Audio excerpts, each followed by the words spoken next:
Para começar, a gente falar desse assunto, a gente vai trazer aqui o que aconteceu nas últimas horas na Ucrânia, um ataque que usou um dos principais mísseis, um dos mais poderosos mísseis do arsenal da Rússia, e também falar sobre a situação de brasileiros na Ucrânia. Eu chamo aqui a Francine Rocha, que é uma médica brasileira que está fundando uma organização na capital ucraniana para ajudar soldados brasileiros e também soldados latino-americanos que estão lutando na Ucrânia, e também para participar desse papo com a gente o Jared Goetz, que é um jornalista dos Estados Unidos, para nossa sorte, fala português, que trabalha no Kyiv Independent, que é um dos principais jornais de língua inglesa da Ucrânia. Jared, eu peço licença aqui para começar com a Francine, que está pela primeira vez aqui no nosso programa, e eu queria perguntar o seguinte: como é que foi? A gente tem esse programa transmitido ao vivo na sexta-feira, também retransmitido na TV aos sábados e domingos. Como foi esse último ataque à capital ucraniana? Como é que foi a última noite aí? Boa tarde para você, Francine.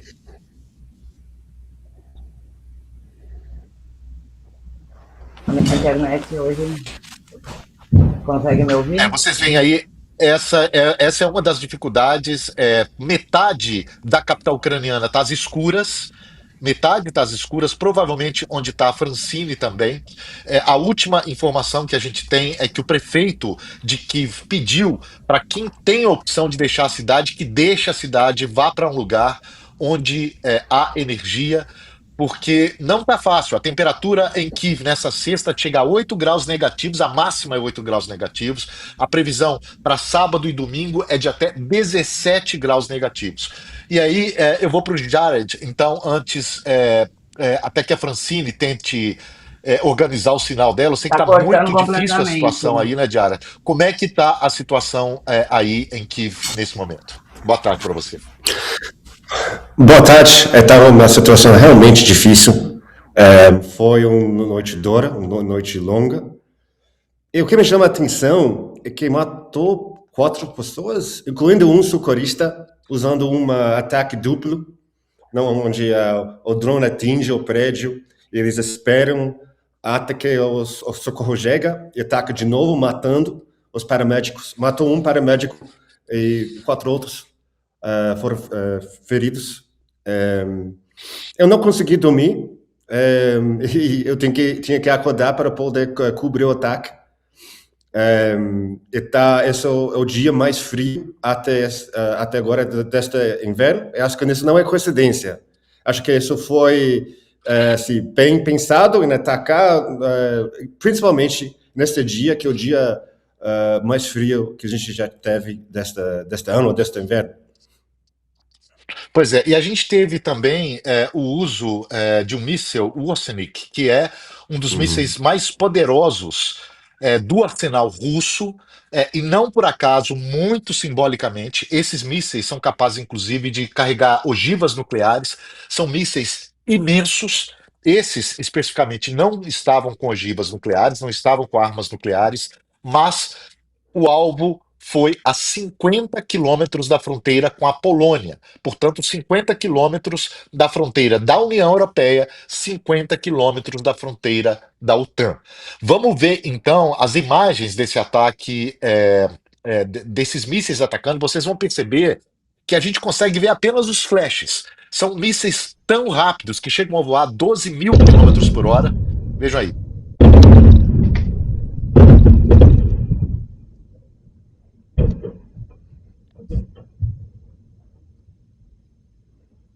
São mísseis tão poderosos que o sistema de defesa antiaéreo da Ucrânia não tem capacidade de interceptá-lo. O que a gente vê aí são luzes, flashes, captados por câmeras de segurança de Lviv, que é uma cidade que fica perto da fronteira com a Ucrânia. E é um ataque muito simbólico no momento em que há uma discussão para se chegar a um acordo para terminar essa guerra. Inclusive, os ucranianos apresentaram já um plano ali de 20 pontos. em que basicamente concordam que a Rússia fique com parte do seu território, ainda que não reconheçam isso. Jared, como é que o governo ucraniano reagiu ao uso desse míssil? Foi a segunda vez que esse míssil foi usado, se não me engano, a primeira vez em 2024 em Dnipropetrovsk. Qual foi a leitura aí na Ucrânia, do uso desse tipo de arma? Bom, o enfoque está exatamente nisso, que primeiro usavam em Dnipro, que é no centro da Ucrânia, e agora para Lviv, que é muito mais perto à fronteira com a Polônia. E Zelensky está pedindo uma reação da União Europeia, porque, sim, é um acto simbólico, mostrando que a Rússia pode realmente, se quiser, alcançar a Polônia e outros países da União Europeia. Ao mesmo tempo, queria dizer que este míssil, em função, sim, a armas nucleares, não é mais destrutivo do que qualquer outro míssil. É só, assim, só tem uma aparência maior, tem um show, mas é como qualquer outro ataque. O que foi atacado aí foi a produção de gás em Lviv. Certo. Não deixa de ser muito simbólico, né? Assim, é um míssil, ele pode É, não é, causar um nível de destruição tão maior sem as ogivas nucleares. De qualquer forma, é um míssil que hoje, pela capacidade de defesa da Ucrânia, é impossível de ser interceptado, né? uhum. Assim, a gente tem repórteres no Lviv e, de acordo com eles, assim, tocou o alarme e jogou os mísseis em seguida. Não tive muito tempo entre o alarme e a chegada dos mísseis. Eu parecia que nem tentou interceptar esses mísseis porque estavam assim. A gente as forças aéreas não têm capacidade normal de interceptar esse tipo de míssil. Pois é, a informação que a gente tem, inclusive, que ele cruzou o território, todo o território da Ucrânia, foi lançado na Rússia, cruzou todo o território da Ucrânia em menos de 15 minutos.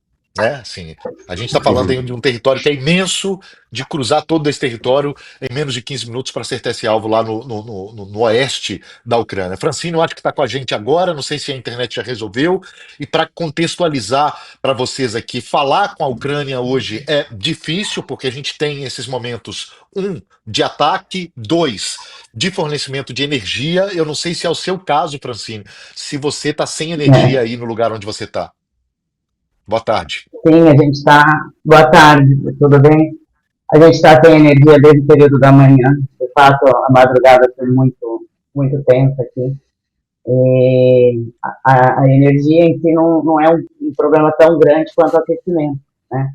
A gente aí nos Uhum. próximos dias vai chegar a menos 18 e ficar sem aquecimento realmente é um problema complicado.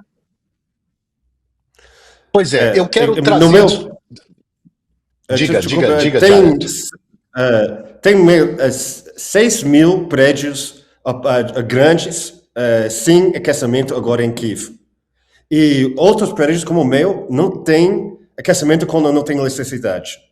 Então, como está baixando a temperatura, isso pode chegar a uma crise humanitária. Pois é, Realmente. inclusive a gente teve nas últimas horas a prefeitura de Kiev dizendo o seguinte para a população: olha, quem puder sair, quem tiver outra opção, saia da cidade, procure um lugar que tenha abastecimento de energia um pouco mais normalizado, porque a cidade está à beira do caos, obviamente, em relação ao fornecimento de energia. Metade dos prédios da cidade, são 6 mil prédios, metade dos prédios da cidade está sem energia. E ficar sem energia quando a temperatura pode chegar aí a quase 20 graus negativos, vocês podem imaginar, isso é ficar sem aquecimento.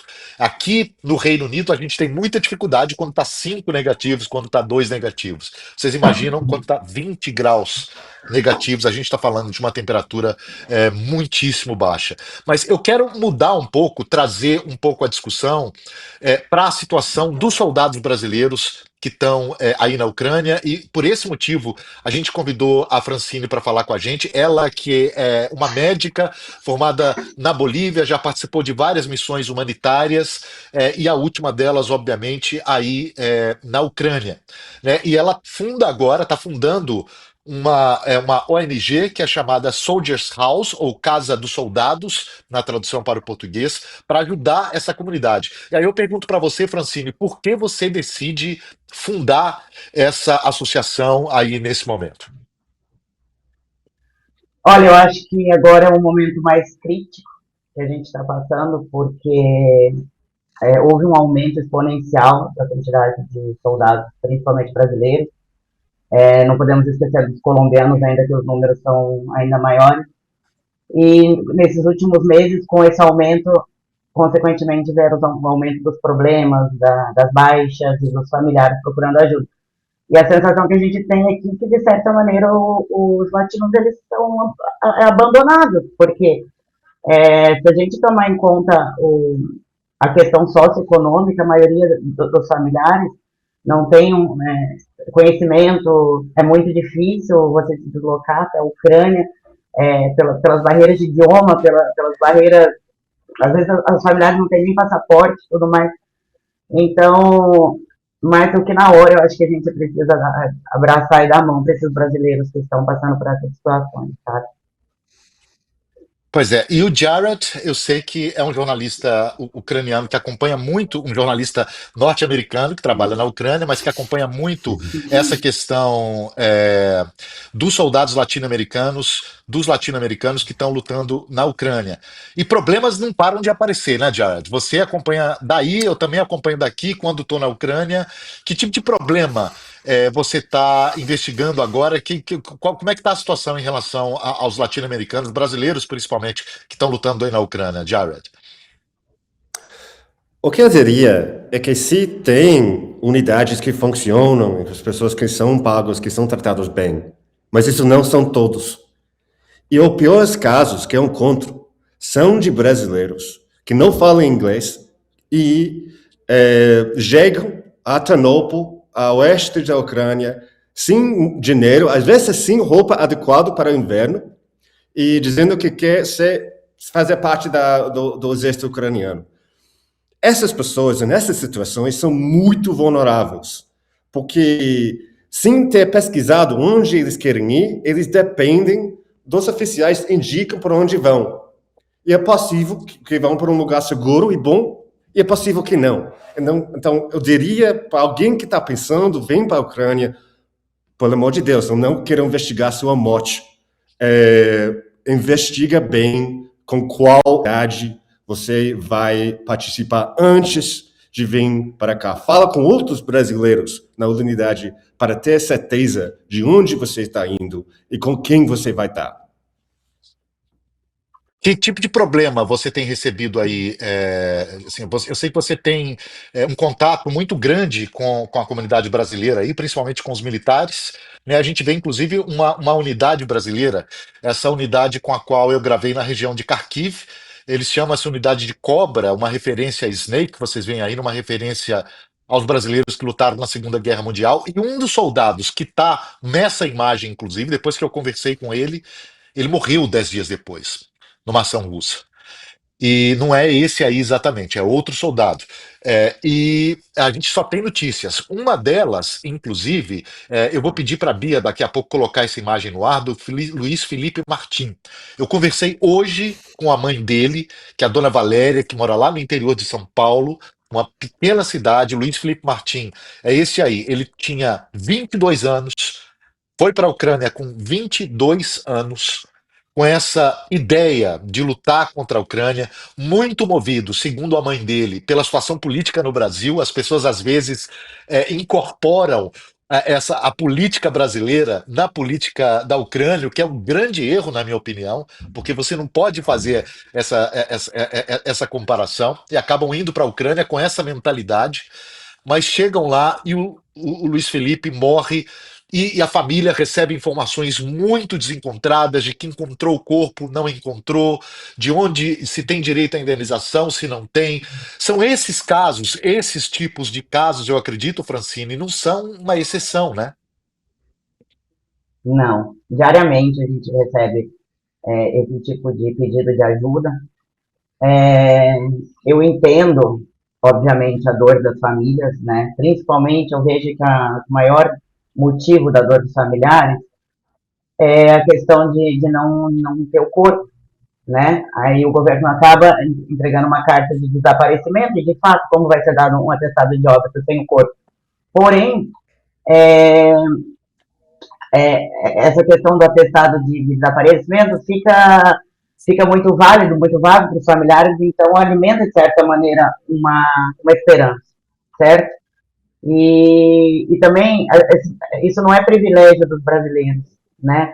Todas essas situações acontecem com todas as nacionalidades. Eu já atendi soldado até do Sri Lanka, e isso acontece seja com Sri Lanka, Estados Unidos, França, seja com soldados ucranianos. A gente está numa guerra, a gente está no meio do caos, né? E a questão de recuperação do corpo é algo muito, muito, muito complicado. Por quê? Porque o risco de se extrair um corpo, o risco de se extrair um soldado ali, é o risco de mais 4, 5, 6 que eles podem morrer, que eles morrem. Então, ao invés de uma mãe chorar, são 5, entende?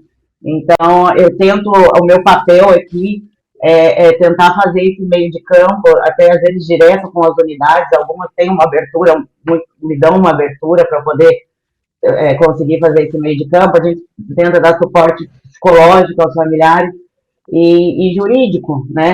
Só que diretamente com os escritórios responsáveis aqui na Ucrânia.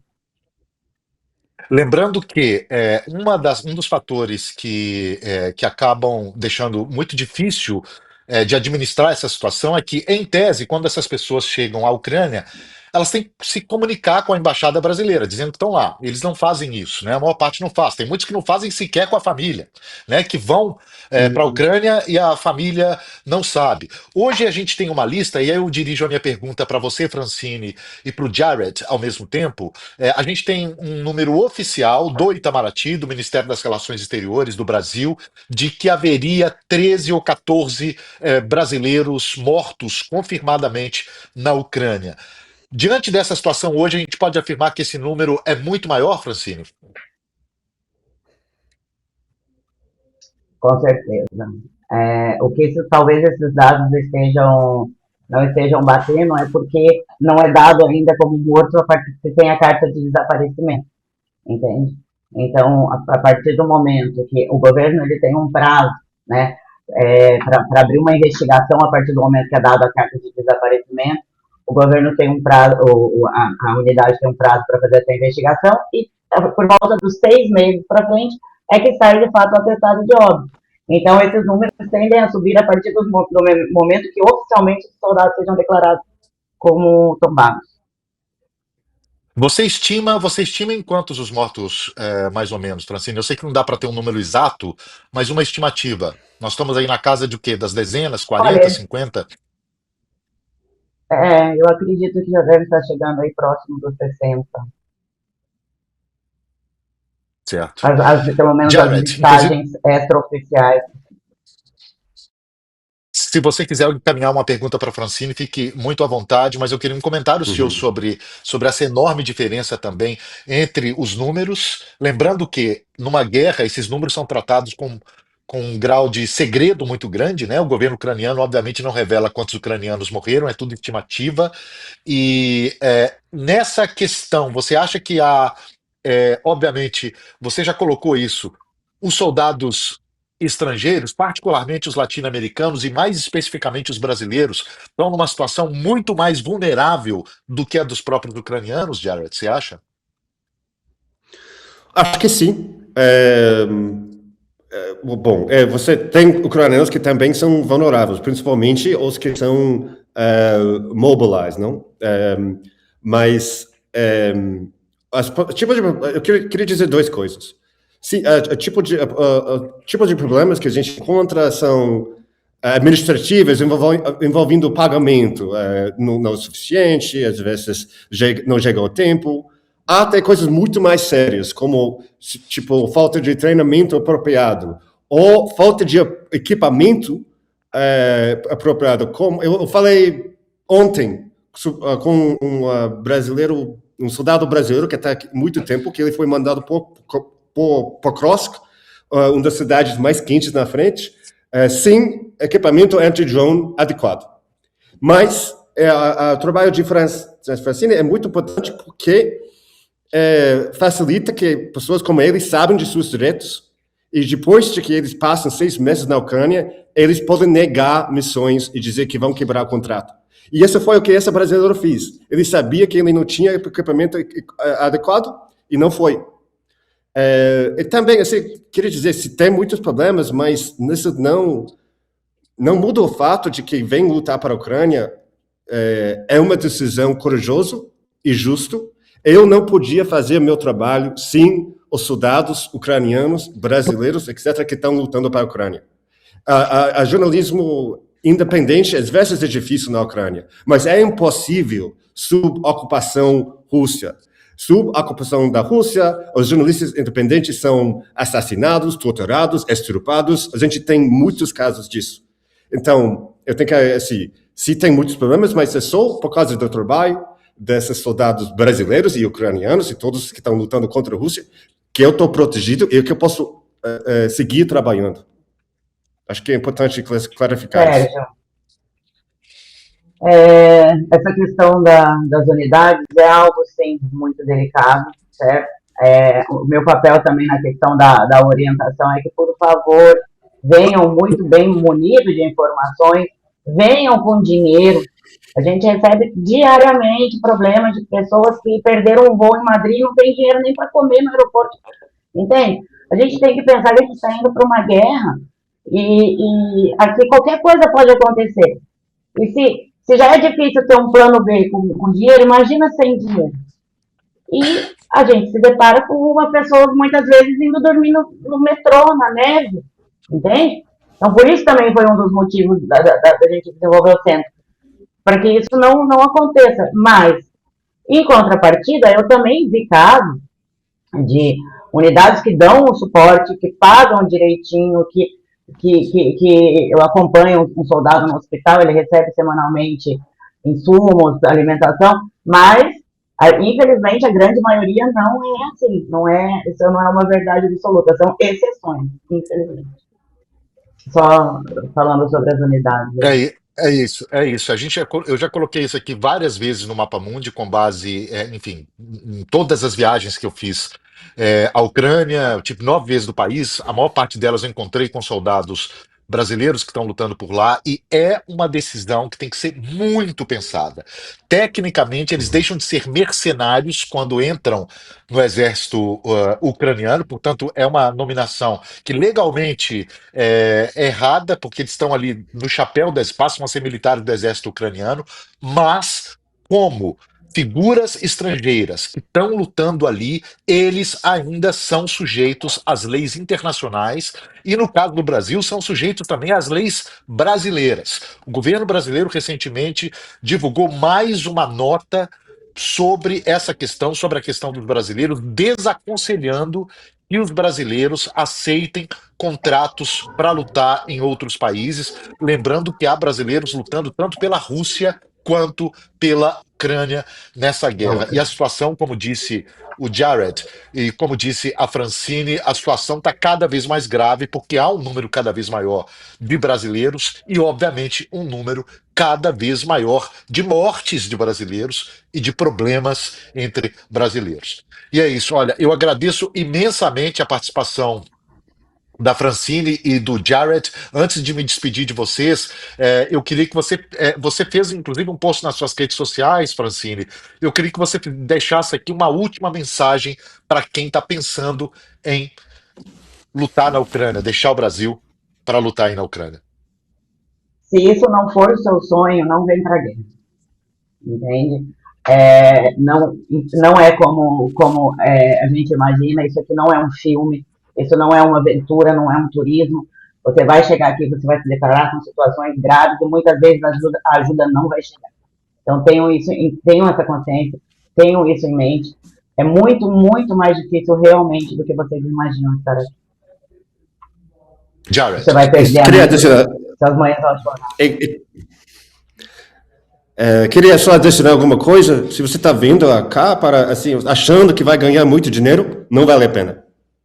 Se você realmente conhece a causa e está disposto a arriscar sua vida, assim, Eu entendo, mas se é por dinheiro, não vem. Não, it's not worth it. Não vale a pena. É isso. Não vale a pena, como disse o Jared. Agradeço imensamente a vocês. Daqui a pouquinho a gente vai estar aí junto. Eu estou organizando a minha ida para a Ucrânia, para a cobertura desse momento muito significativo. E a gente vai se encontrar daqui a pouco, inclusive para fazer edições do Mapa Mundi direto da Ucrânia, se a internet permitir. E a internet da Ucrânia costuma ser melhor do que a internet aqui do Reino Unido, surpreendentemente. Mas é isso. A Agradeço gente tem um muito, gerador aqui. Francine. Pois é, se precisar eu peço emprestado, peço ajuda para vocês. Obrigado, Francine, obrigado, muitíssimo Obrigada. obrigado, Jared. Muita Obrigado. segurança aí para vocês.